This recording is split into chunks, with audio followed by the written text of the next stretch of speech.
नमस्कार विद्यार्थी मित्रांनो, टीसीसी मध्ये तुमचं स्वागत आहे. आज मी तुम्हाला सांगणार आहे सिंपल मशीनवरचा प्रॉब्लेम. अत्यंत महत्त्वाचा प्रॉब्लेम असा आहे की एक्झाम मध्ये येण्याचे चान्सेस राहतील आणि पूर्ण कन्सेप्ट याच्यात आपण क्लिअर करू. टोटल याच्यावर प्रॉब्लेम आहे. बघा, प्रॉब्लेम असा आहे, in the machine it was found that an effort to be move through a distance of 500 mm to load by 50 mm. Using this machine, a load of 10 kilonewton was raised by an effort 1.25 kilonewton. Determine the velocity ratio, mechanical advantage, efficiency and effort lost in friction. आता हे problem solve करायचं कसं करायचं बघा. आता त्याच्यासाठी तुम्हाला काही फॉर्म्युले माहीत असणं गरजेचे आहे. विदाउट फॉर्म्युले तुम्हाला हे प्रॉब्लेम सॉल्व्ह करता येणार नाही.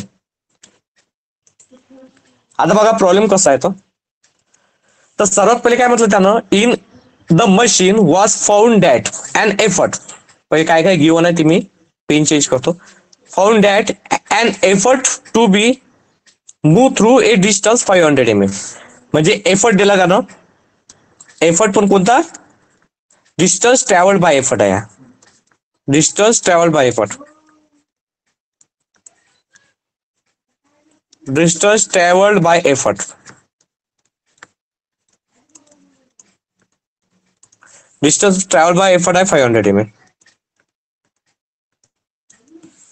त्याच्यानंतर डिस्टन्स ट्रॅव्हल्ड बाय लोड,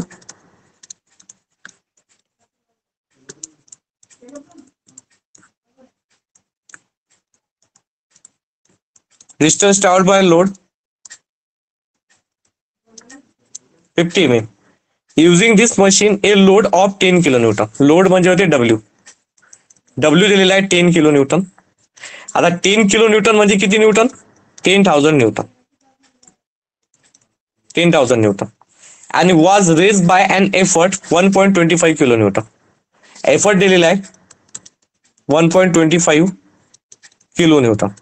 आता आहे की नाही, याचं किलोन्यूटनचं न्यूटन मध्ये करायचं असेल तर काय करतो आपण, 1.25 इंटू 1000 न मल्टिप्लाय केलं तर न्यूटन मध्ये येईल 1250 न्यूटन. त्यानंतर काय म्हणते, व्हेलॉसिटी रेशो फाइंड करा, मेकॅनिकल ऍडव्हान्टेज फाइंड करा, इफिशियन्सी फाइंड करा आणि effort lost in friction PF find करा. सिंपल आहे. आता व्हेलॉसिटी रेशोचा फॉर्म्युला बघा काय. आता व्हेलॉसिटी रेशोचा फॉर्म्युला आहे distance travelled by effort upon distance travelled by load. Machine दिलेली नाही आहे त्यांनी, डायरेक्ट फॉर्म्युलाच आहे आपला. Distance travelled by effort, distance travelled by effort upon distance travelled by load. Distance travelled by load. आता डिस्टन्स ट्रॅव्हल्ड बाय एफर्ट किती आहे 500 आणि डिस्टन्स ट्रॅव्हल्ड बाय लोड किती आहे 50. तर व्हेलॉसिटी रेशो किती आला, किती येणार, व्हेलॉसिटी रेशो येणार 10. व्हेलॉसिटी रेशो येते 10. त्याच्यानंतर मेकॅनिकल ऍडव्हान्टेज. मेकॅनिकल ऍडव्हान्टेजचा फॉर्म्युला आहे डब्ल्यू अपॉन पी. तर डब्ल्यू आहे 10,000 आणि पी दिलेला आहे 1250 एफर्ट, म्हणजे की एफर्ट दिलेला आहे. तर बघू आता आपण 10,000 हे कॅल्क्युलेटर टाका तुम्ही. 10,000 डिवायडेड बाय 1250.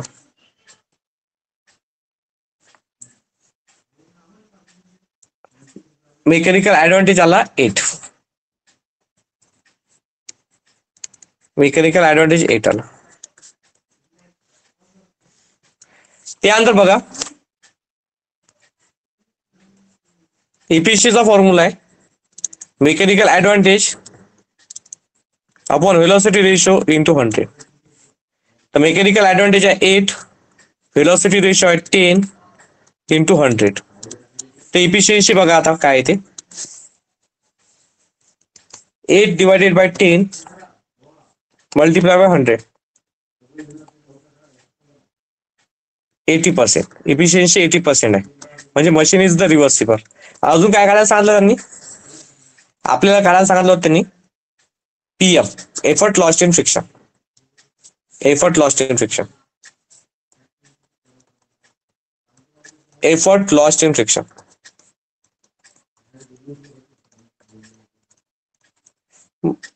पीएफ चा फॉर्म्युला आहे पी मायनस पी आय आणि पी आय चा फॉर्म्युला आहे W upon V R. P किती आहे सांगा आता. पी म्हणजे ते एफर्ट 1250. डब्ल्यू किती दिलाय 10,000 आणि व्हेलॉसिटी रेशो आहे 10. तर किती येते 250 न्यूटन हा एफर्ट लॉस्ट इन फ्रिक्शन आहे. मित्रांनो, जर समजा तुम्हाला हा व्हिडिओ आवडला तर या व्हिडिओला नक्की लाईक करा, आपल्या चॅनलला नक्की सबस्क्राईब करा. असेच व्हिडिओ तुम्हाला आपल्या चॅनलवर भेटतील. तसेच तुमच्या फ्रेंडला पण शेअर करा. आपले ऑनलाईन क्लासेस आहेत. अप्लाइड मॅथमॅटिक्स M2, M1 आणि इंजिनिअरिंग मेकॅनिक्स आणि मेकॅनिक्स ऑफ स्ट्रक्चर 3rd सेमिस्टरला तुम्हाला राहणार आहे स्ट्रेंथ ऑफ मटेरियल. तर तुम्ही नक्की आपला ऑनलाईन क्लास जॉईन करू शकता. डिस्क्रिप्शन मध्ये माझा मोबाईल नंबर मी दिलेला आहे, तर तुम्ही त्या नंबरवर कॉल करून मला विचारू शकता. धन्यवाद.